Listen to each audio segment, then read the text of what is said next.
ছুটির দিন মানেই মুখরিত সৈকতের বালুচর। সৈকতের কলাতলি থেকে শুরু করে সুগন্ধা পয়েন্ট পর্যন্ত শত শত পর্যটকের সমাগম রয়েছে। এ নিয়ে আরও খবর জানাতে কক্সবাজার থেকে যুক্ত হচ্ছেন সহকর্মী কামরুল ইসলাম মিন্টু।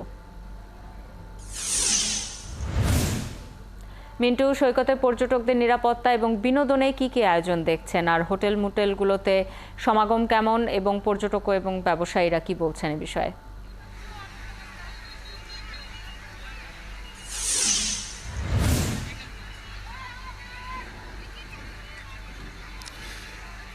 বিনোদনের কোনো নতুন মাত্রা যোগ হয়নি আসলে শাওন। কক্সবাজারে সমুদ্র ছাড়া, সাগর ছাড়া, পাহাড় ছাড়া এবং সাগরের ভেতর থেকে জেগে ওঠা পাথর ছাড়া নতুন করে কোনো বিনোদনের স্পট তৈরি হয়নি।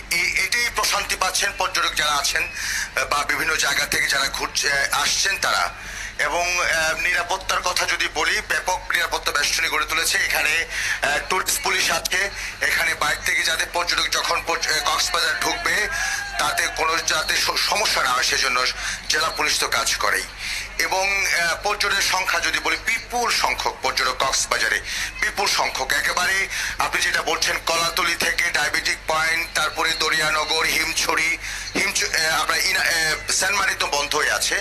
আর এই কক্সবাজার ভিত্তিক যে সমুদ্র এলাকাটা আছে সেই এলাকা জুড়ে মানুষ আর মানুষ। এখানে যদিও বা ঈদের 3 দিন পর্যন্ত কোনো পর্যটক আসলে আমরা বলেছিলাম পর্যটন সংশ্লিষ্ট ব্যবসায়ীদের মন ভরেনি এবার, কিন্তু আবার আজকে আমরা এই যে ছুটি দেখছি শুক্রবার শনিবার, এই ছুটি উপলক্ষে কক্সবাজারে বিপুল সংখ্যক পর্যটক আসছে। পরিবার পরিজন নিয়ে তারা ঘুরছেন ফিরছেন, সমুদ্র স্নান করছেন, জেরস্কিতে চড়ছেন, ঘোড়ায় চড়ছেন, বাইক করে পুরো কক্সবাজার সমুদ্র সৈকতটাকে এক চক্কর ঘুরে নিচ্ছেন।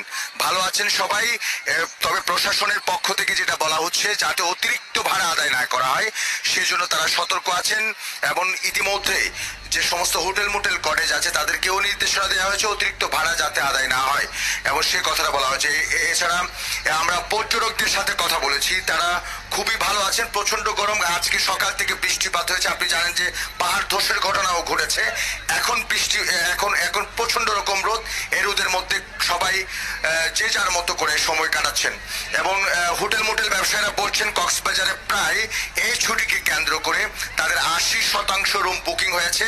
যদি পর্যটকের সংখ্যা তারা যদি বলছেন এভাবেই প্রায় 1 লাখ থেকে 1.5 লাখ পর্যন্ত পর্যটক কক্সবাজার অবস্থান করছে। আগামীকাল পর্যন্ত তারা থাকবেন।